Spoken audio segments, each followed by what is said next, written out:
அஸ்ஸலாமு அலைக்கும் வரஹ்மத்துல்லாஹி வபரகாத்துஹ். அல்லாஹுடைய மார்க்கத்திற்காக தியாகம் செய்த நபித்தோழர்களுடைய வரலாற்றில் ஹப்பாப் இப்னு அரத் ரலியல்லாஹு அன்ஹு அவருடைய வரலாற்றை இன்று நாம் பார்க்க இருக்கிறோம். எத்தனையோ நபித்தோழர்களுடைய வரலாற்றை நாம் பார்த்தாலும் இந்த நபித்தோழருடைய வரலாறு என்னுடைய உள்ளத்திற்கு மிக நெருக்கமானது. அவருடைய ஈமானை நாம் அறியும் போது, அவருடைய தியாகத்தை நாம் அறியும் போது நம்முடைய ஈமானை பலப்படுத்த அது உதவி செய்யும். அல்லாஹ் அந்த வாய்ப்பை எனக்கும் உங்களுக்கும் தருவானாக. ஹப்பாப் இப்னு அரத் ரலியல்லாஹு அன்ஹு மக்காவுடைய சந்தையில் விலை பேசப்படுகிறார்.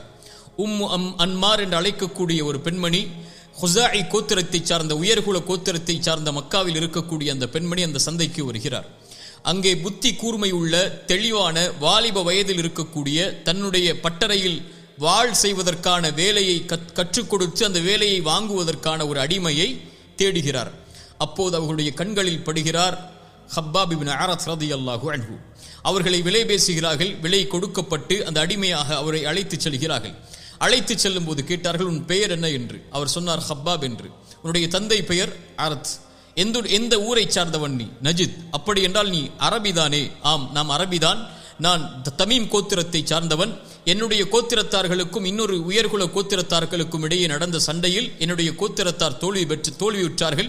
அதனால் அங்கு இருக்கக்கூடிய பெண்களையும் அங்கு இருக்கக்கூடிய வாலிபர்களையும் சிறுவர்களையும் அவர்கள் அடிமையாக்கினார்கள். அந்த அடிமையாக நான் மாறி இப்போது மக்காவுடைய சந்தையில் விலை பேசி உம்முடைய கரத்தில் நான் வந்திருக்கிறேன் என்று சொன்னார்கள். அன்மார் அவர்களுடைய பட்டறையில் அழைத்து சென்று வாளை செய்யக்கூடிய பணியை அவருக்கு கொடுக்கிறார்கள். அவருடைய புத்தி கூர்மையால் மக்காவில் வாழ் செய்யக்கூடிய பணியாளர்களிலேயே மிகச்சிறந்த பணியாளராக ஹப்பாப் இப்னு அரத் ரலியல்லாஹு அன்ஹு மாறுகிறார்கள். குறைஷி தலைவர்களுக்குள் மிகச்சிறந்த வாழ் செய்யக்கூடிய நபர் என்ற பெயரை ஹப்பாப் இப்னு அரத் ரலியல்லாஹு அன்ஹு பெற்றுக்கொள்கிறார்கள். அவருக்கு 20 வயதிற்கு நெருக்கமாக இருக்கக்கூடிய நிலையிலேயே ஹப்பாப் இப்னு அரத் ரலியல்லாஹு அன்ஹு அடிமையாக இருக்கக்கூடிய சூழலில் அல்லாஹுடைய ரசூல் ஸல்லல்லாஹு அலைஹி வஸல்லம் அவர்களுடைய வருகையை கேள்விப்படுகிறார்கள். இப்படி முஹம்மது என்று ஒரு மனிதர் பனு ஹாஷிமுடைய கோத்திரத்தாடமிருந்து வந்திருக்கிறார். அவர் இறைவனை ஒருவன் என்று ஒருமைப்படுத்துகிறார், சிலைகளை பொய்ப்பிக்கிறார், அடிமைத்தனத்திலிருந்து சுவாச காற்றை சுவாசிப்பதற்காக மக்களை அழைக்கிறார் என்ற செய்தியை கேட்டவுடன் அவர்களுடைய உள்ளம் இயற்கையாகவே சத்தியத்துடைய தேடலில் இருந்த காரணத்தால் அந்த சத்தியத்தை ஏற்பதற்கு தயாராகி அல்லாஹுடைய தூதரை சந்தித்து அல்லாஹுடைய மார்க்கத்தை ஏற்றுக்கொள்கிறார். அல்லாஹுடைய மார்க்கத்தை ஏற்ற 6வது நபர்களில் ஹப்பாப் இப்னு அரத் ரலியல்லாஹு அன்ஹு அவர்கள்தான். 6வது இஸ்லாமை ஏற்ற இந்த நபர் அல்லாஹுடைய தூதர் ஸல்லல்லாஹு அலைஹி வஸல்லமுடைய கரத்தால் ஏற்றதற்கு பிறகு வெளிப்படையாகவே தான் முஸ்லிம் என்பதை, அல்லாஹ்வுடைய மார்க்கத்திற்கு கட்டுப்பட்டவன் என்பதை அறிவிக்கிறார். அல்லாஹு அக்பர். மக்கா குறைஷி தலைவர்கள் மத்தியில் அந்த பேச்சு பரவுகிறது. அவருடைய எஜமானி அன்மாரிடத்திலும் அந்த பேச்சு பரவப்படுகிறது. அன்மார் அவர்களுடைய சகோதரி சிபாயை அழைக்கிறார். சிபாயை அழைத்து சொன்னார், நீ ஹப்பாபிடம் சென்று அவரிடத்திலே கேள் இந்த செய்தியை குறித்து என்று. சிபா வருகிறார். வந்து கேட்டார், ஹப்பாபே, ஒரு செய்தியை உண்மை பற்றி நாம் கேள்விப்படுகிறோம், அது உண்மையாக இருக்கக்கூடாது என்று கருதுகிறோம். ஹப்பாப் சொன்னார்கள், என்ன செய்தி அது? சொன்னார்கள், நீ முஹம்மதை, பனு ஹாஷிம் கோத்திரத்தை சார்ந்த முஹம்மதை ரசூலாக ஏற்றுக்கொண்டாயா? அவர் சொல்லக்கூடிய கொள்கையை ஏற்றுக்கொண்டாயா? சொன்னார்கள், ஆம், நான் மதம் மாறவில்லை, நீ சொல்வதை போல் நான் ஏற்றுக்கொண்டேன். படைத்த இறைவன் ஒருவன் என்பதையும், நீங்கள் வணங்கக்கூடிய சிலைகளையும் தெய்வங்கள் பொய் என்பதையும், முஹம்மது அவர்கள் ரசூல் என்பதையும் நான் ஏற்றுக்கொண்டேன் என்று சொன்ன மாத்திரத்திலேயே சிபா கோபமடைந்து, அவர்களோடு வந்த குறைஷி வாலிபர்களும் கோபமடைந்து அந்த பட்டறையில் இருக்கக்கூடிய இரும்பை கொண்டு ஹப்பாபை தாக்குகிறார்கள். அல்லாஹுடைய தீனை விட்டு வெளியேறு என்று தாக்குகிறார்கள். லாத் உஸ்ஸாவை தான் நீ வணங்க வேண்டும் என்று தாக்குகிறார்கள். அவரை அந்த சுடு மண்ணில், பாலைவன மண்ணில் இழுத்து வந்து அங்கு இருக்கக்கூடிய எல்லோரும் ஹப்பாபை அடிக்கிறார்கள். அவருடைய இரத்தம் அவருடைய உடம்பில் இருந்து வெளியேறி அவர் மயக்கமாகக்கூடிய சூழல் வரை ஹப்பாப் அல்லாஹுடைய தீனுக்காக தாக்கப்படுகிறார், கொடுமைப்படுத்தப்படுகிறார். அந்த இரும்பு ஆடைகளை கொண்டு அவரை அணிவித்து அந்த பாலைவன சூட்டோடு சூட்டாக அவருடைய உடம்பை பொசுக்குகிறார்கள். ஹப்பாப் மூர்ச்சையாகிறார். உணவில்லாமல், தண்ணீர் இல்லாமல் அவரை தடுத்து வைக்கிறார்கள். லா இலாஹ இல்லல்லாஹ். இன்னும் ஹப்பாப் அல்லாஹுடைய தீனில் உறுதியாக இருப்பதை பார்த்தவுடன் நெருப்பு கங்குகளை கொண்டு, சுப்ஹானல்லாஹ், இந்த செய்தியை கொஞ்சம் நினைத்து பாருங்கள், நெருப்பு கங்குகளை கொண்டு அவருடைய முதுகில் சூடு காட்டி அவருடைய முதுகில் உள்ள தோள்கள் அனைத்தையும் உருக்குகிறார்கள், நெருப்பில் இரும்பை உருக்குவதைப் போல். பின்னால் காலத்திலே உமர் இப்னு கத்தாப் ரலியல்லாஹு அன்ஹு அவருடைய ஆட்சி காலத்திலே ஹப்பாபை உமர் சந்திக்கும் போது, அவர்கள் சந்தித்த சோதனையை பற்றி கேட்கும் போது எதுவும் பதில் கூறாமல் ஹப்பாப் தன்னுடைய ஆடையை திறந்து உமர் அவர்களுக்கு காண்பித்தார்கள். உமர் அதை பார்த்தவுடன் அழ ஆரம்பித்தார்கள். அவர்களுடைய முதுகில் தோள்களே இல்லை. அல்லாஹு அக்பர். நெருப்பு பொசுக்கப்பட்டு முதுகில் உள்ள தோள்கள் எல்லாம் அல்லாஹுடைய தீனுக்காக, அல்லாஹுடைய மார்க்கத்திற்காக அர்ப்பணித்திருந்தார்கள். ஹப்பாப் கொடுமைப்படுத்தப்படுகிறார். அவருடைய எல்லாம் தடுக்கப்படுகிறது. ஆஸ் இப்னு வாயில் என்று அழைக்கக்கூடிய ஒரு அரபியிடத்தில் செல்லுகிறார்கள். அவர்கள் ஹப்பாபிடமிருந்து கடன் வாங்கி இருந்தார்கள். ஆஸ் இப்னு வாயிலை பார்த்து கேட்டார்கள், எனக்கு கொடுக்க வேண்டிய கடனை கொடு. அவர் சொன்னார், நீ முஹம்மதை பொய்ப்பித்து விடு, நான் உன்னுடைய கடனை கொடுக்கிறேன். ஹப்பாப் சொன்னார்கள் ரலியல்லாஹு அன்ஹு, அவருடைய ஈமானிய உறுதியை பாருங்கள். நீ மரணித்து மறுபடியும் உயிர் கொடுத்து எழுப்பப்பட்டாலும் நான் முஹம்மதை ஒருபோதும் பொய்ப்பிக்க மாட்டேன். அப்படியா? அப்படி என்றால் நான் மரணித்து எனக்கு உயிர் கொடுத்து எழுப்பப்பட்டு எனக்கு அப்போது செல்வம் உருவாகும், அப்போது குழந்தைகள் உருவாகும், அப்போது உன்னுடைய கடனை தீர்க்கிறேன், இப்போது சென்று விடு என்று சொல்லிவிடுகிறார்கள். அல்லாஹ் ரப்புல் ஆலமீன் சூரா மரியமுடைய 77வது வசனம் முதல் இறக்குகிறான். காஃபிர் அந்த இறை மறுப்பாளர்களை நபியே நீங்கள் பார்த்தீரா? இப்படி அவர்களுக்கு குழந்தை கொடுக்கப்பட்டால், இப்படி அவர்களுக்கு செல்வம் கொடுக்கப்பட்டால் இதை செய்வோம் என்கிறார்கள். இவர்களுக்கு என்ன மறைவான ஞானம் இருக்கிறதா என்று அல்லாஹ் ஹப்பாப் ரலியல்லாஹு அன்ஹு அவருடைய அந்த செய்தியை குறித்து வசனம் இறக்குகிறான். அல்லாஹு அக்பர். அல்லாஹ்வால் அங்கீகரிக்கப்பட்ட நபித்தோழர், அல்லாஹுடைய ரசூல் ஸல்லல்லாஹு அலைஹி வஸல்லம் அவர்களால் விருப்பத்தோடு ஏற்றுக்கொள்ளப்பட்ட நபித்தோழர் அபூபக்கர் சித்திக் ரலியல்லாஹு அன்ஹு. அல்லாஹு அக்பர். அந்த செல்வந்தவருடைய தியாகத்தை பாருங்கள். பிலாலை விடுதலை செய்தார்கள். அது போலவே அடிமைத்தனத்தில் இருந்து ஹப்பாப் அவர்களை அவர்களுடைய எஜமானிடத்திலே விலை பேசி ஹப்பாபை விடுதலை செய்தார்கள் அபூபக்கர் சித்திக் ரலியல்லாஹு அன்ஹு அவர்கள். அல்லாஹுடைய தூதர் ஸல்லல்லாஹு அலைஹி வஸல்லம் அவர்களை சந்திக்கிறார்கள். ஹப்பாப் சந்தித்து கேட்டார்கள், யா ரசூலல்லாஹ், எங்களுடைய சிரமங்களை நீங்கள் பார்க்கவில்லையா? எங்களுடைய உடம்பை பாருங்கள், எங்களுடைய இரத்தங்களை பாருங்கள், நாங்கள் படக்கூடிய கஷ்டங்களை, இன்னல்களை பாருங்கள். அல்லாஹுடைய ரசூலே, எங்களுக்காக அல்லாஹ்விடத்திலே உதவி கேட்டு நீங்கள் பிரார்த்தனை செய்ய மாட்டீர்களா என்ற அந்த ஏக்கத்தோடு, அந்த முஸ்லிம் ஏழைகளுடைய கண்ணீரோடு ஹப்பாப் அவர்கள் அல்லாஹுடைய ரசூலை சந்திக்கிறார்கள். அல்லாஹுடைய ரசூல் ஸல்லல்லாஹு அலைஹி வஸல்லம் கஅபாவிற்கு அருகிலே இருந்தவர்கள் ஹப்பாபை பார்த்து சொன்னார்கள், ஹப்பாப், இதையா சோதனை என்கிறாய்? இதற்கு முன்னால் உள்ள சமூகம் எப்படியெல்லாம் சோதிக்கப்பட்டிருக்கிறது தெரியுமா? ஒரு மனிதரை அழைத்து வருவார்கள், படைத்த இறைவனை ஒருவன் என்பதை கூறுவதை விட்டு விலகிவிடு என்று அவரை எச்சரிப்பார்கள். அவர் மறுப்பார். ரம்பத்தை எடுத்து வந்து தலையில் வைத்து 2 துண்டாக பிளந்து விடுவார்கள் ஹப்பாப். இன்னொரு மனிதரை அழைத்து வருவார்கள், இரும்பு சீப்புகளை கொண்டு அவருடைய முதுவை சொறிவார்கள். லா இலாஹ இல்லல்லாஹ்வை விட்டுவிடு என்று. அவர் முடியாது என்பார். வமா யசுத்துஹு தாலிக அன் தீனிஹி. மிக முக்கியமாக தங்கத்தால் எழுதப்பட வேண்டிய வார்த்தைகள் அது. அவர்களுடைய வேதனை எதுவும் அவர்களை அல்லாஹுடைய தீனிலிருந்து திருப்பி விடாது. எந்த சோதனை கொடுக்கப்பட்டாலும் அல்லாஹுடைய தீனில் உறுதியோடு இருந்து அவர்கள் பொறுமை காப்பார்கள். நாம் ஏதாவது ஒரு சோதனை வந்தாலே அல்லாஹை மறந்து விடுகிறோம், அல்லாஹுடைய தீனை மறந்து விடுகிறோம், அல்லாஹுடைய தீனை விட்டு தூரமாகி விடுகிறோம். ஹப்பாபிற்கு பாடம் புகட்டினார்கள் அல்லாஹுடைய ரசூல். இந்த தியாகங்கள் எதுவும் அவர்களுடைய மார்க்கத்திலிருந்து திருப்பாது. ஹப்பாப், நற்செய்தி பெற்றுக்கொள். இந்த தியாகத்துடைய பலன் முடிவு என்ன தெரியுமா? வல்லாஹி லயுத்திம்மன்னல்லாஹு ஹாதல் அம்ர். அல்லாஹ் அவனுடைய மார்க்கத்தை நிலைப்படுத்தியே தீருவான். ஹப்பாப், வலாகின்னக்கும் தஸ்தஅஜிலூன். ஆனால் நீங்கள் அவசரப்படுகிறீர்கள் ஹப்பாப்.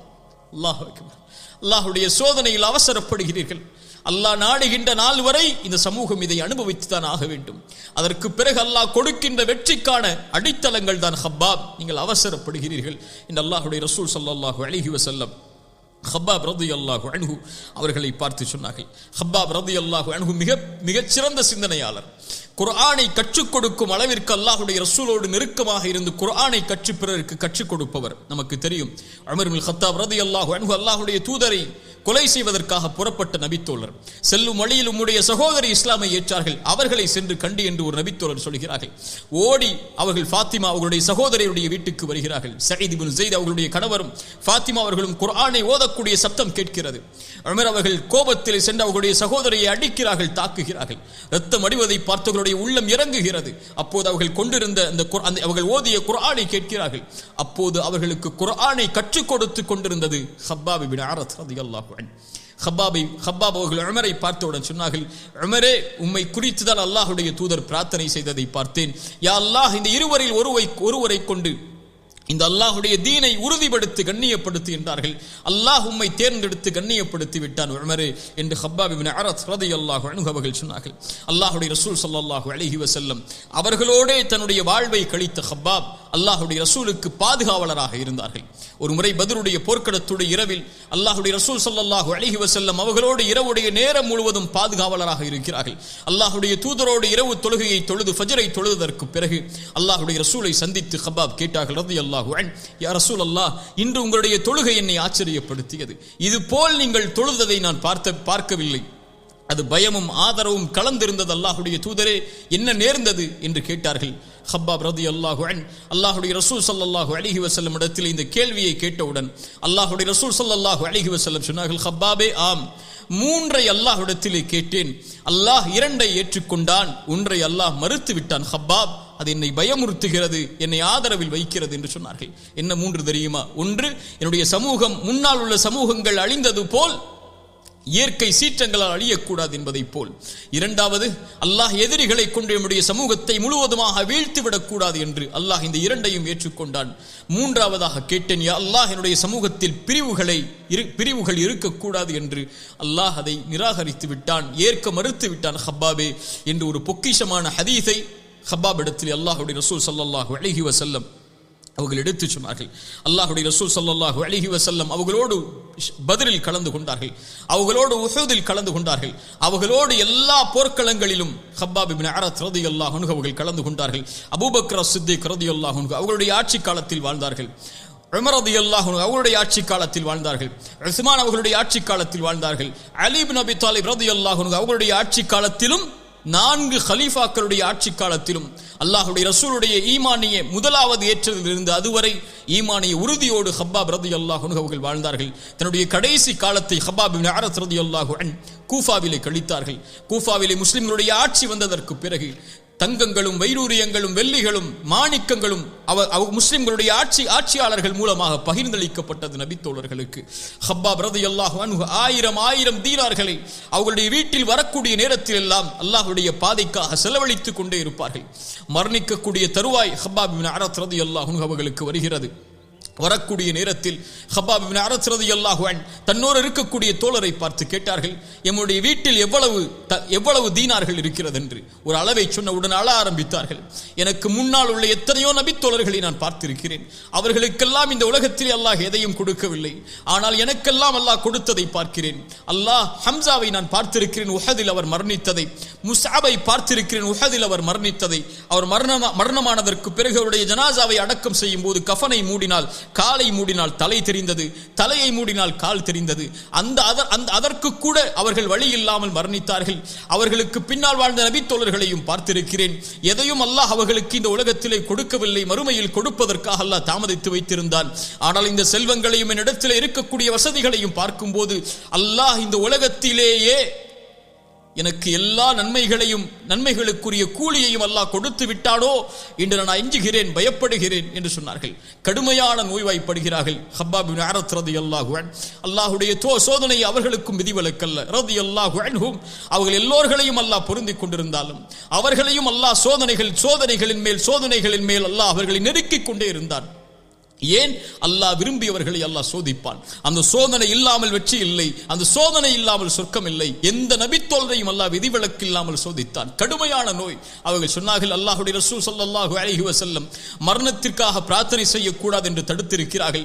இல்லை என்றால் இந்த நோயுடைய கடுமை என்னை தாக்குகிறது, மரணத்திற்காக பிரார்த்தனை செய்ய வேண்டும் என்று என்னுடைய மனம் ஆசைப்படுகிறது. அல்லாஹ்வுடைய ரசூல் தடுத்த காரணத்தால் என்னால் அதற்குரிய பிரார்த்தனையை செய்ய முடியவில்லை. இந்த ஹப்பாப் இப்னு அரத் ரலியல்லாஹு அன்ஹு தன்னுடைய நிலைமையை நினைத்தே அல்லாஹ்வை அஞ்சியவர்களாக கூஃபாவிலேயே ஹப்பாப் இப்னு அரத் ரலியல்லாஹு அன்ஹு மரணமாகி விடுகிறார்கள். அலி இப்னு அபி தாலிப் ரலியல்லாஹு அன்ஹு ஹப்பாப் இப்னு அரத்தை அவர்களுடைய மரணத்துக்கு பிறகு அவர்களை சந்திக்கிறார்கள். சந்தித்து சொன்னார்கள், ஹப்பாபே, உமக்கு அல்லாஹ் இரக்கம் காட்டட்டும். முழு மனதோடு அல்லாஹ்வுடைய தீனை நீ ஏற்றுக்கொண்டாய், அல்லாஹ்விற்கு கட்டுப்பட்டு அல்லாஹ்வுடைய பாதையில் ஹிஜ்ரத் செய்தாய். வஆஷ முஜாஹிதன், வாழ்நாள் முழுக்க அல்லாஹ்வுடைய பாதையில் போராடுவதற்காகவே வாழ்ந்தாய். அல்லாஹ்வுடைய நன்மையில் எதையும் குறைவு வைக்க மாட்டான் ஹப்பாபே என்று அலி இப்னு அபி தாலிப் ரலியல்லாஹு அன்ஹு ஹப்பாப் இப்னு அரத்தை வாழ்த்தினார்கள். கண்ணியத்துக்குரியவர்களே, இவர்களுடைய சோதனைகளுக்கு முன்னால் எல்லாம், இவர்களுடைய வாழ்நாளுக்கு முன்னால் எல்லாம், இவர்கள் வாழ்நாளில் செய்த அர்ப்பணிப்புகளுக்கும் தியாகங்களுக்கும் அங்கீகாரத்திற்கும் முன்னால் எல்லாம் நானும் நீங்களும் எம்மாத்திரம்? என்ன தியாகங்களை அல்லாஹ்வுடைய மார்க்கத்திற்காக முன்வைத்திருக்கிறோம், என்ன தியாகத்தோடு அல்லாஹ்வுடைய தீனுக்காக நாம் வாழ்ந்து கொண்டிருக்கிறோம். ஒரு சிறு சோதனை வந்தாலே சறுக்கி விடுகிறோம் அல்லாஹ்வுடைய பாதையை விட்டு. ஒரு சிறு வேதனை வந்தாலே ஹராமை நோக்கி சென்று விடுகிறோம். என்ன ஆனாலும், உயிரெடுக்கப்பட்டாலும், உறவுகள் பிரிக்கப்பட்டாலும், தன் நிலையை மறக்கும் அளவிற்கு அவர்கள் வேதனைக்கு உட்படுத்தப்பட்டாலும், தன்னுடைய செல்வம் எடுக்கப்பட்டாலும், ஊர் எடுக்கப்பட்டாலும், குடும்பம் பிரிக்கப்பட்டாலும், தன்னுடைய உடம்புகள் சிதைக்கப்பட்டாலும், தன் உயிரை எடுக்கப்படக்கூடிய சூழ்நிலை வந்தாலும், அல்லாஹ்வுடைய மார்க்கத்தில் அவர்களுக்கு இருந்த உறுதியில் ஒரு கடுகையாவது, ஒரு சின்ன அணுவையாவது நானும் நீங்களும் சுமக்கிறோமா என்பதை கொஞ்சம் யோசித்து பாருங்கள். அல்லாஹ் நம்முடைய மார்க்கத்திலே அல்லாஹ் எம்மை உறுதிப்படுத்துவானாக. பிலால், அம்மார், ஹப்பாப், இது போன்ற ஏழை சஹாபாக்கள், அடிமையாக வாழ்ந்த சஹாபாக்கள், இவர்களுடைய சுவாச காற்று இஸ்லாம். அவர்களை அடிமைத்தனத்திலிருந்து வெளியேற்றி அல்லாஹ்வுடைய ரசூலோடு சஹாபாக்களோடு நேராக அமர்த்தியது அல்லாஹ்வுடைய மார்க்கம் இஸ்லாம். அதை அவர்கள் ஏற்றுக்கொண்டதற்காக வாழ்ந்து மரணித்த வரலாறுகள் எல்லாம் நம்முடைய முன்னோர்களாகிய இவர்களின் வரலாறுகள். இதிலிருந்து பாடம் பெறக்கூடிய, படிப்பணி பெறக்கூடிய மக்களாக அல்லாஹ் ரப்புல் ஆலமீன் என்னையும் உங்களையும் ஆக்குவானாக. أقول قولي هذا أستغفر الله لي ولكم. السلام عليكم ورحمة الله وبركاته.